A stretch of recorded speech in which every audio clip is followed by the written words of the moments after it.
prophète Denilis. Bino pe kuna beaucoup bengi ça epe kuna pamboli bino. Oh, c'est qui pourquoi?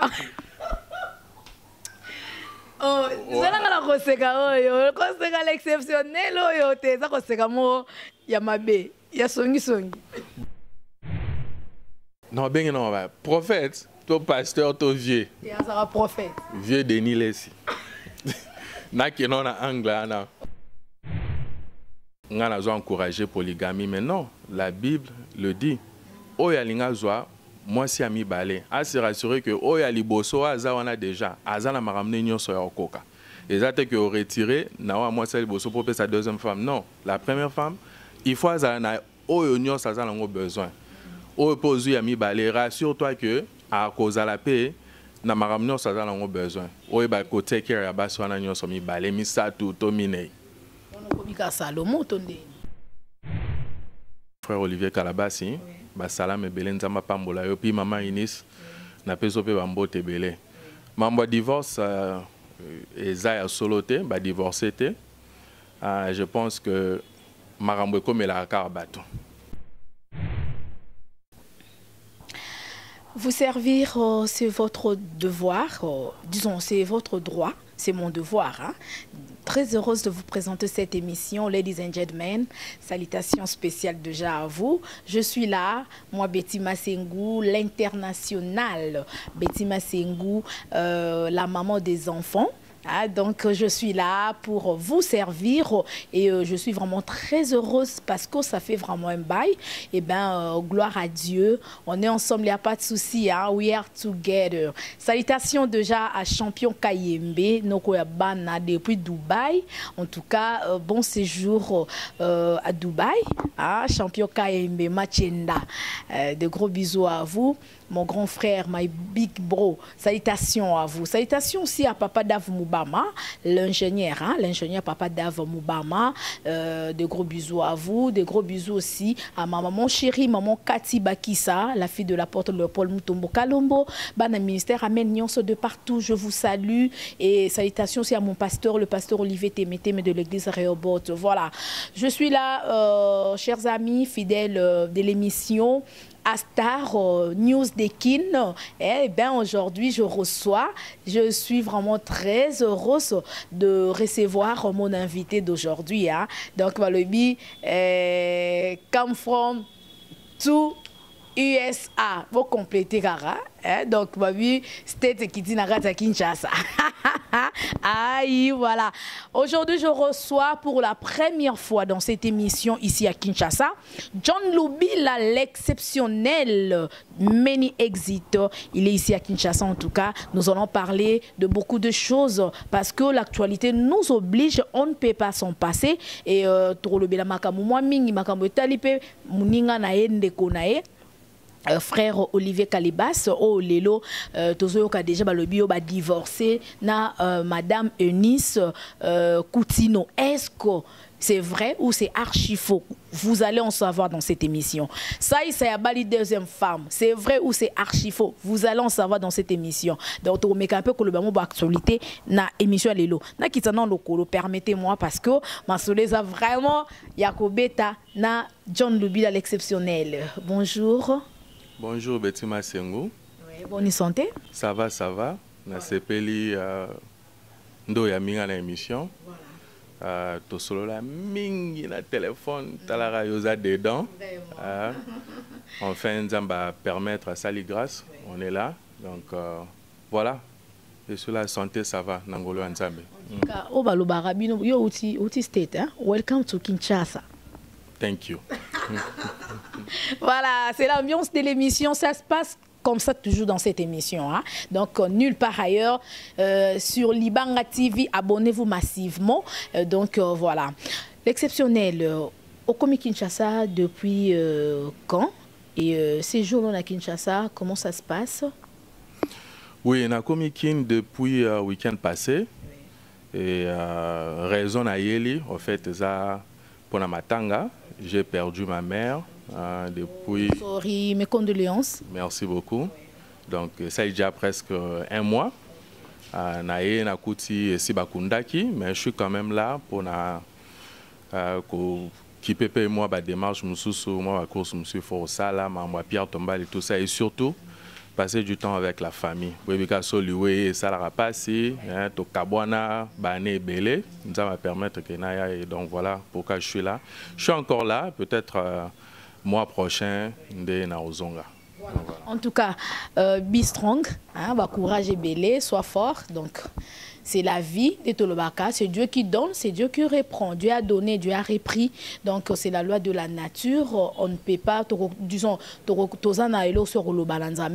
juste lui dire seulement merci parce que Azui Moli Moya, Maman Nabiso, Aboti, John Loubi à l'exceptionnel, Moli Monepe m'a vraiment na kimia, et Biso Baoto Tika Lepe Sabiso Kamakasi, voilà, l'exceptionnel. Tu profiter pendant ce jour non à Kinshasa, tu as une émission. Pour te mettre un peu kolobela moi makambo ezoleka na network na réseaux sociaux et surtout sujet na liboso na banda nanu ezana makambo ya frère nayo ndeko nayo Olivier Kalibas se porte bien. Oui, ndeko nanga Olivier Kalibas ça va bien. D'abord toza ba master ba frère et puis naza manager nae. Voilà, on travaille comme ça. Aza bien, na minuto Aza na Kinte, il est en France. D'ailleurs, tant que Sangoke Mama Koufi, il m'a appelé. To sololi, a déjà que non, mon cher Ngana na Kinte, si j'étais là, Ngana se présentait na Kematanga, donc vraiment présenter ma condoléance na. Et puis il m'a dit quand même, ce que a signalé comme ça, Natala, imagine na rosa la pona Kitakin, mais malheureusement, il ne pouvait pas être là. Il faut assister à moi pour des raisons personnelles. Ou à Kendela Ikuna, assister en France. Mais il va bien en tout cas. Voilà. En tout cas, l'essentiel, il va bien. To PCP Bambo te bisikazali. Mais toujours yo kamo nungu moko izo tambola vraiment na network que ba divorcé na moi sinae Madame Eunice Coutinho, moi na ya Archibishop Coutinho. Est-il vrai ou est-ce archifaux? Bon, on a appelé mon frère Olivier Kalabasi, salam et belé nzamba pambola yo puis maman Inis na peso pe bambote belé. Mambo divorce ezaya soloté, ba divorcé té. Je pense que marambo comme la karabato. Ba rumeur zo tamola marambo zolo ba me belé. Ndé ba toujours, c'est pas tout ce qui se dit dans les réseaux sociaux qu'il faut ndima. Moni bazwali kambuba donc babani kolobango c'est vrai et on a zoba il faut que nalika malembe parce que toyebite ni nezoleka yé moko alobina nuté maman Inis pas lobina nuté batoka bazwili kambu babimisango batandiango devant tout le monde bando pe ça va détail mususu msu pesa nango vérité moni mutako lo balikambu mais oza msu 1% en vérité mais 9 années tikali lokuta na lokuta. Dans mon divorce, je ne pense pas que Zawana, s'il y a eu un problème ou bien moi, mbeba mwe salema kiwana, je pense que baza mikolo, baza pe na ba boti, baza na ba parrain, ou ba koro sunga ba on a ba conseil pour voir comment arranger la chose. Donc voilà. Voilà. En tout cas, réseaux sociaux, yo. Network, oyo. Et que Lukaka a un problème, Robomiza va te belé, toi qui va te bazo, n'a pas ton soukou, tu vas à la monque à ce micro au journaliste. Et on m'a salotika vraiment, professionnel, vraiment basa la yango, hein. Donc professionnel, basa la moussala, aux autres que ça professionnel té. En tout cas, zongela oté quand nous winze, ils allaient bien, ils allaient bien ma cassi, voilà. L'exceptionnel, to lobelina nous côté wana, au petit point de vue nayo, mais ils a sujet mon dans le bango à suivre. Est-ce que au côté libango au bombeli biso vérité pour biso tonera vérité pour les monsieur ya kuku na mpoisa est-ce que ba divorcer yo bombi toye ba yango kaka tozaka na yo na kati émission voilà mais to landa kala mingi pété artiste comédien na biso sai je pense au Ebi est très bien. Autoba la deuxième femme, ça fait mal. Nde bato bazo interpréter, bato bazo finga, bazo n'importe quoi. Tiki moi si na poto, yoko bala moi si mususu. Pourquoi bino mi bali bolinga ko supporter comment dirais-je richesse aux huités. Bobanana moi si na pas si yoko mina mbongo faut landa kaka deuxième femme. Attends que d'abord mobali ozape homme marié na pespe madame Mbote bisika za kuna aux États-Unis on a ces mecs na biso ba biso ebele ozape père de la famille ozana bana tango yo kino likambo wana okokolo bani point de vue ne kokozala nini. Bon déjà na ko juger été na ko lo ba pe na place na été na lo ba makambo yo na sens oyo mutu tango amoni que azui makoki alinga ba la deuxième femme yini mutayebi ba responsabilité ezo zelaye parce que bon quand ça peut-être que on a encouragé polygamie mais non la Bible le dit oya linga zwa moi si ami balé a se rassurer que oya liboso aza wana déjà azana maramne nyonso ya okoka exact que retirer na wa moi c'est liboso pour sa deuxième femme non la première femme il faut azana oyo nyonso azana ngo besoin oyo pozu ya mi balé rassure-toi que à cause à la paix na maramne nyonso azana ngo besoin oyo ba côté care ya baso wana nyonso mi balé mi sa tout tomine. Ça existe, maman. Ça existe. Toroté à Batouké, non. Éviter Bassé Belé parce que à la fin, c'est toi qui vas souffrir. Vous voyez? Exactement. Mais la Bible le permet. En tout cas, il faut que on a poni ntelo donc na yebelara déjà. Donc voilà. Mais pour la biso ba serviteur, Bible interdire biso. Photos à la mari d'une seule femme. Donc voilà. Mais maintenant, tu fais ça la choix sans juger et puis sans encourager Moutou, vérité en moi là. Ce qui, à mon avis, qui bien à la deuxième femme, c'est que Azala Makoki, il va prendre soin, il y a Bassiona, il y a Bano à robot à l'issous. Donc voilà. Et surtout, aux fans dans la poto, ndengo zala ki kuna lelo sana Kinshasa mais bato balwa mingi sur bino mibala poto ki mibala poto mingi bolinga ko bala basi na bino te mibala poto mingi soki bobala na mwasi ezara pour peut-être ozwamka mukanda moi ba jugera bino balobaka de tout vraiment sur vous je sais pas osana kini yo mo tango des choses yo kango pende ba oloba so mwana poto aye kuna surtout mibala so poto awazana mwasi na kini kula na mwasi na poto mais ngana za célibataire te nazo ngana divorcé je sais pas biloko ana nyoso wana et ça là bon pourquoi bon omoni tant mambo sale maka oro blâmer kaka mutu morote ou bien ozuga parti ndambo ya lisolo yoki et le reste occupant ote déjà ndebo benga biso ba jika tant toyaka Msozalo pe na boule pe ya osa mo bouloté be olinga bana batute mais bango moko tamba omona ke no jo ba omi ya otika do ba yo mi kaba ba sentira ke non jo puissance jo yo a en PV on comprend bango ba yo mi tika parce que soza pe makasité okoyi omonyo okoyi obandi pe ko entretenir relation moko koto ozana chéri moko ozongi pe kuna ti baba si omoni bandara ndeti na sens que non, non, c'est bon, on a vu qu'on a marié, tous en a camarade, on se voit quand tu viens. Mais après un temps, et comment on a ligne pour balangaï, on a appelé femme légitime, ou bien changa ta deuxième bureau. Mon beau blama karaté que non, badji kanem bayaka, bazu bana batu, bavanti bango et puis qu'on a gérer la relation non. Mais il y a aussi de ces gens qui viennent ici, et puis on a un projet.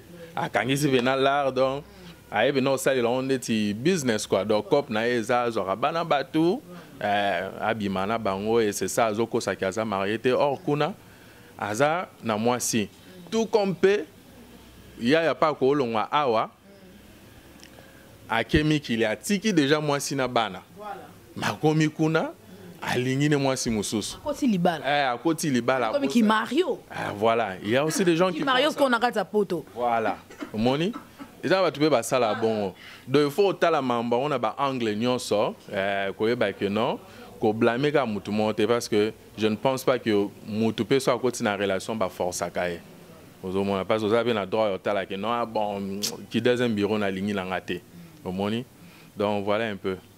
Voilà. En tout cas, merci beaucoup John Lubila, l'exceptionnel. Je pense champion Kai Machenda noko ya bana na kata Dubaï azo comprendre ma solo na biso très bien. Babi Washington leader star na kati ya Kenya wana babi Kabode Kabode nde makambu wana album donc Kabode nde makambu po Abedachou déjà sur le terrain babi Kenya tombé to soutenir hier ça la bien Washington Wanzambi donc voilà Bambote Belé pe na chaleur animateur na Kenya wana Bambote Belé donc na pesi bino ba bisous et belé voilà tozongeli masolo John Lubila eza eloko mosusu nayebi ke yo za na o côté wana yo mwa mingi ba prai mais eza ba actualité kade tolobela po ato ça l'émission news de kin eza émission ya ba nouvelles zo le kana kata Kinshasa surtout na ba network makambo etali Koffi Olomide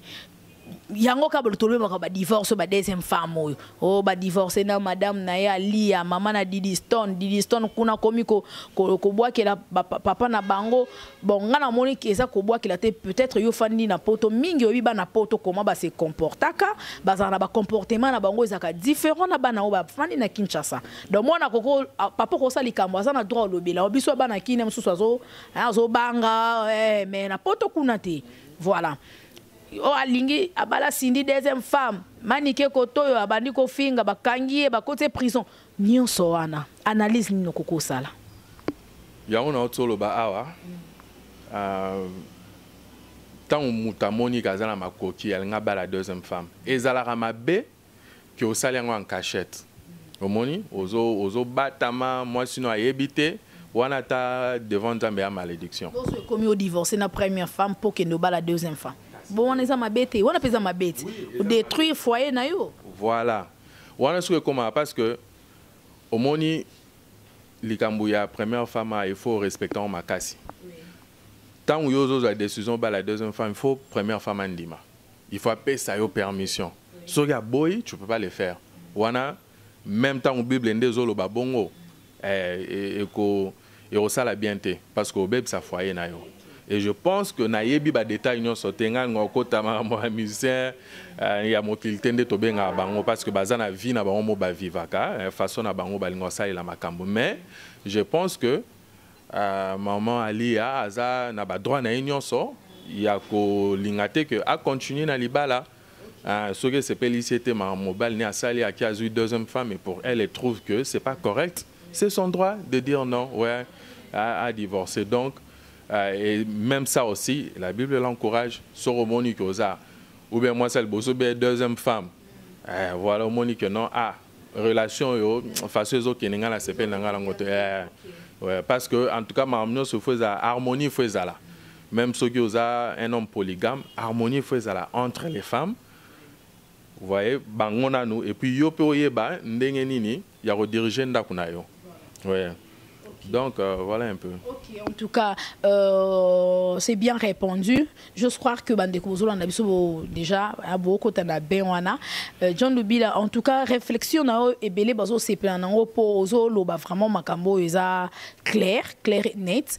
Surtout, batu baboulara, ah, banapoto, bazalaka, batu au moment où ba jarabi no ragal boy likolo trop osambela raté trop caillou bolinga ka caillou na caillou donc mais namoni que l'exceptionnel vraiment côté pe ya makambo Nzambe ozali en tout cas c'est bien comme ça je vous encourage mais na likambo ndenge yozala kuna na poto ba réalité beaucoup tana nango mais quand un peu éclairci biso tozu vraiment occasion au on a une émission lelo et ça na ba réalité belé ou les karana kuna na mikili ya poto peut-être et belé na kin aba ignora kayango mususu azo rêver karana ya na ngaka poto mais aroya poto ngo aroya osala nini te pour à l'exceptionnel azala na poto nga pe na ya poto oui c'est bien bobison story va to ya poto mais aroya poto ko sala nini na ena fanda na ena sala kuna to na yena comme à la portée de tout le monde ou na yende musala etinzinga kuna na osala en même temps na ba faire na kin mais quand un peu ko kota bena kata mozindo quoi ba réalité pour na mutu mususu olanda biso na émission mais un peu ko comprendre. OK, na expliquer le moko hier j'étais avec un ami, on appelle Sembo en passant à Arnaud Bouloukou, il est avant en Angleterre. Voilà, voilà. Avant en Angleterre, tu passais ton aïe, vraiment un frère très bien, à la business naïe. Alors, Arnaud est vraiment très capital. À aux États-Unis, seulement qui est apparu, qui est déjà dans mousse naïo pour la libanda. Voilà, one state. Donc, pour nous dire state, il faut bosser, il faut un esprit que non, il faut travailler. Pour un premier temps surtout. Si vous avez une vision, et que non, nena sala na kangisala peut-être na banda business, voilà, bena na bando beta tourna kinna soma palais, voilà. Mais il faut bosser quand tu arrives là, il y a que non kuna les esprits ya musala. Na ba étude. C'est ça les États-Unis. O ya tega ngulu na beta masolo autant to sala émission na ndeko nanga Evipan. Ozomona. So ngulu o s'intégrer na ba milieu ka ba congolais, o suki ka na mangala, o suki ka na mamba forme, ba fête ndule. Voilà, boîte de nuit. Boîte de nuit, donc au soukara et na niveau ana. Mais so limpino comme musika, il faut aux ala mutumoro, au tchepena sérieux, aux ana objectif, au tangi ba classe, aux osala, pour la stabilité na vie na yo. Au mona. Donc c'était tes abonnements. Mambo Europe na ebi troté na ebi ke kuna bato mingi balinga bena osalate pour ebi que non gouvernement a opé ça est là azo kangisa em. Bino kula bafuta binote na gouvernement. En fait, en charge. En fait, oui, bah des alliés à gouvernement, mais sous quand on a Damas. Ezara balara au somba Damas. Au foot la Honda Goutin. Encore bisokuna donc. Trop cher. Donc kuna tout a payé à extra large. Donc le temps au tcha loyer, le temps au tcha ba carnayo ba assurance. Aux hommes, on a la responsabilité, belé, bat bazanango, au kokate, na bambongo ka bapé ça pour na bana ya somba bilo kolia. Aux hommes. Donc voilà un peu. Le système est pas la bisoza un peu compliqué. Voilà. En tout cas, je pense que les gens doivent comprendre. Pour exemple, nous sommes au révaro qui est des potos, mais aucun ressent la nine. L'exceptionnel, le bien, on sait que potos faut à la courageux. Donc, States, exactement, on a que Kassai, on a que Nanga Bandundu, on a que Nanga Équateur, donc ok penda ko bunda ok ko luka, donc c'est comme ça. Donc, je pense que bandeko bo comprendre en gros vraiment très bien. Oui, nangala baksape. Kando lobi, mutumsusu. Azo aux États-Unis, on a quitté pas maman leki, ou pas noko, ou pas frère, ou pas cousin nanga. Yebagi après 3 mois, 4 mois, 5 mois, 6 mois, bandota elo pena montre ton calendrier.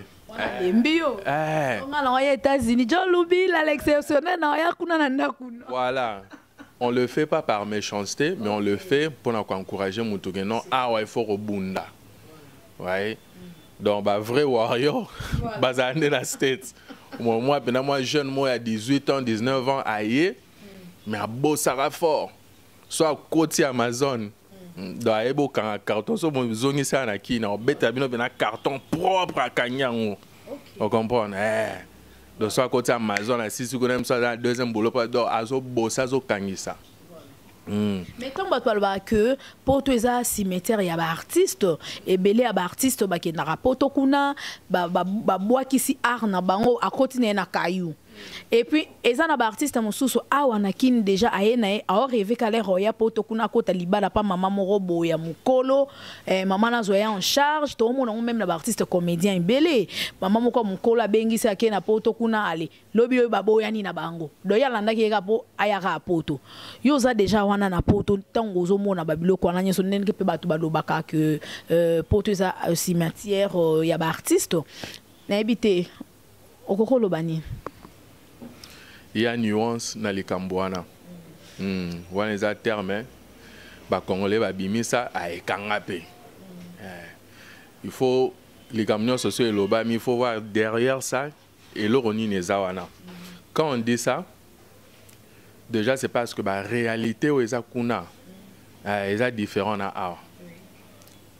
Encore en Europe, ça va un peu parce que en Europe des systèmes que non mutaro ya pe azo salate ma ozo ba aide ya gouvernement où ils ont permettre quand même à s'épanouir mais pas aux États-Unis aux hommes siko elo na olobela a ezanine au moins so va na kin aux artistes ouais bi que non même sous ata so za na groupe na yote mais aux a quand même na bateau au travail na bango ou bien aux a yomoko na ba instrumentiste na yo. Tu as ces temps-là, il y a rebosser, il y a retravailler, comme ça, la répétition. Donc, ouais, on a vraiment la constance dans Moussala. Mais dans ce temps, commis. Attention, un esprit que non, tu répéteras mardi, mercredi, jeudi, au foot à Batouana. Non, on a le mercredi, le jeudi pour la rep. On t'a dit qu'il y a un qui coûte ça là.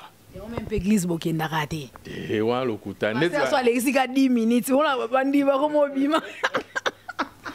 L'église n'est pas la responsabilité de l'église. Il faut que saluer pasteur en passant, pasteur Blaise Itoko, na first lady na biso, maman Nick Luntala. Donc voilà, l'église, mais ça que c'est compliqué, c'est très compliqué parce que moi j'aime sur musala ba pe sur horaire que non, au salaire de jeudi à dimanche. Au moins. Yeah. Pour un temps, on a un sacrifice malgré ça, la passe qui est église, on a changé horaire ou bien au 5000 Ganzambe à aider à trouver mon salamo et permettre aux alara à l'église dimanche, tu vois. Deux fois, ils allaient exprès te batouba na poso à l'église. Deux fois, ils ont vraiment des difficultés ou bien besoin ils ont un accueil aux yeux horaires ou à la minute ou à la. Mais ba chroniqueur est belé na ba chroniqueuse hein ba chroni maman ba chroni foati ba nyonso to sangisa bango kaka liboke nyonso o mona kaka internet o lore pesi ba tu nyonso ka misala ye afinga neka mutu po ebi ke so afingi mutu ana zui buzz mutu ana otinde na poto bie ba mama mikolo ba papa mikolo ba soutenaka ba bêtise a obengi na otinde na poto je sais pas biloko bongo na ebité média na biso pe ali rezo kende ezokende mabe makasi l'exceptionnel yo na poto kuna na ebité l'air batongo bayaka ebele pe bayaka kuna pe ali atiki na musala ngo akotine kayu ebele musu pe mona komika na ndaku jour moko azamwa free ate caméra teni alobi mais au mona air mona pourquoi yo na ke kayu ake luka mbongo. Voilà, avant de répondre à la question, on a silisa idée na ngai ya liboso. Je vous en prie. Au mentionner que l'on m'a coupé que non, bah comédien mususu aki à côté liba les pas maman mukolo tout ça. Bon, et cause à la paix que ils a vraiment cop avant le mois, bah chaki en contact na mère moro boé, a ebi que non, a fouti là, a keita on a commis qu'on a, il faut pas vendre parler moro. Aux hommes, pour ça et ça mis dans cop, il faut prouver que wana mwasi na yo parce que baro ya osala nini inspection ba ya checker faut ba mona ke bovanda parler mon rosa na adresse wana système ya ba photo pour na osala vraiment ko build profile bo excusez nga ba mo monsieur échappa ngai donc pour na l'accès que non voilà c'est ma femme pose wa mikanda ça la mapi na ndenga cop mais ce que non alinga à côté qui Mario bon wana na ebité na olobelangote par rapport à sujet au soulevé pour na bateau bazana na musala ya chronique tout ça en tout cas ngala zwango ka Laurent neti musicien as artiste obe asala chronique a komi kuna msu kope simbate parce que les États-Unis a ba réalité moko so tunyata pasteur Odi Kabango ebso malgré succès na ya beta ba concert que non ba côté belé na ba Londres na ba France na ba Belgique moya pe les États-Unis na onction nyonso ozuye msu 15 personnes ba côté concert parce que ba busy vraiment on sera busy na busy so les gens n'ont pas le temps sikoyo ezape na réalité msoso et oza que ba tout vraiment ba za busy net samedi mutage ça la samedi au côté ça vrai là ozomona mutu musupe sabotage car msusu oui biga ndepe lelo ba artiste belé ba baby ça sans citer les noms mususu oza vraiment sérieux net ba pasteur Odi Kabango ngai tozana to invité qui kuna na États-Unis à Pamboli biso mingi c'est vraiment un véritable serviteur de Dieu aux moins bango baza bato sérieux mais mso aye période moro bandeko msu baleka ba baby ça témoignage à sali nzambe monisco bato bakomona bango nyonso baza ndenge moko ayoka ono moi journée d'adoration ezawana comme basala nzambe ngo ekomaka abwe aya bino mo peka nde basala nzambe wana bobanda okumisa bango kaka bino moko so bobaluki oneti prophète Denis Lesi nga na tangi na kombo po eza émission to boye ko ma Koffi Olomide pekisi batu batanga kombo de nga na otanga kombo po na côté ofinga bozwa nga tenga lo barande vérité pour na poser question nanga oh mo pa pekisi batu batanga kombo pekisi ba journaliste mususu batanga ba kombo atanga bango ba journaliste wana momba ya ko na kati na bona liste wana momba na pesi ombote Ken Piana, Bambote Bisiko Zakuna, donc Bambote Belé, et je pense aussi donc à l'ingénieur Rafungindu, donc la PCF Bambote, voilà, Bisiko on appelle na bandara na Congo promo, batbaye bien donc tous aura toujours en bonne relation parce que bisoto biso bana nzambe quoi, voilà. Et ça le loko moko na ina loba tout à l'heure, prophète Denis Lesi. Bino pe kuna beaucoup bengi ça pe kuna pamboli bino oh on sait qui pourquoi oh zala ngala koseka oyo koseka l'exceptionnel oyo te za koseka mo ya mabe ya songi bon moi parenthèse o eza opinion na nga na ebité basala nzambe mususu opinion na nga eza que non bengi non ba prophète to pasteur to vieux ya za prophète vieux Denis Lesi na kino na angle na OK aloba ba vérité d'accord eza pena na mambaloba eza ba vérité ozomona mais on comprend aussi que via zulukani là yala mamsusu aloba peut-être azane sérieux ta osala ngara a créé moi buzz mora kota moi quelque chose mais so ki na église na oka parote ba vieux pena ba sala musala ba sala musala pena que non sentir que non mosali na njambe mais lelo tu comprends que non, via Zolukane là, on comprend. Mais à l'obapena la vérité, sentir que non, marambazo besoin d'anzela. Hormis, bah m'amener monsieur à ça peut-être ça là que non, un monsieur bena, nga bena na vandi bonne invité, peut-être non ça là en côté. Mais na musika, tolanda na bisoye. Voilà, en tout cas, toi, qui est dans cette émission, l'exceptionnel, mon soleil est belé à Robeta, émission, bon, de tout le temps, l'exception a outil Mikili, il camboatan, on connaît balani la tamakasi, donc voilà, merci beaucoup l'exceptionnel. Question pour la Canada tout mais na bombi on a émission royara, ceux qui te ça on est États-Unis, ceux qui na kine, na bombi temps. Talara attend vraiment et ça a des défauts mais pour se séparer un dernier message na bandeko balandi en émission et puis quelques salutations na batunyon so o balingaka John Lubila l'exceptionnel voilà en tout cas merci na nayo Betima Sengu merci na papa Dave Mubama vraiment beau se tracasser boye bo memi tina bébé donc a ozon a boété. Voilà. Merci. Il faut avoir pas colos na ele. Non, il faut avoir kuna boliani. Non, États-Unis boliani. Euro, livre sterling, dollar hein. Ah donc, il y a un mundele. Voilà dollar. Donc voilà, na CPL en tout cas, net au salle émission. Courage à mon frère Olivier Kalabasi. En tout cas, m'a amené sur les kalango bien. Ba bongisa, nzamba sunga bango appelle ça mon sagesse. Ndena obi bazana ba boti. Bazapi na ba parrain do basunga bango. Et puis na ngai na passé un message moko na ye awa toza tozo sala ba travaux moko local les a déjà tozo bongisango parce que tozo sala centre ya formation pour na appeler ça ba cours informatique et puis anglais et puis en même temps les AP agence ya voyage tozo focus minka na États-Unis.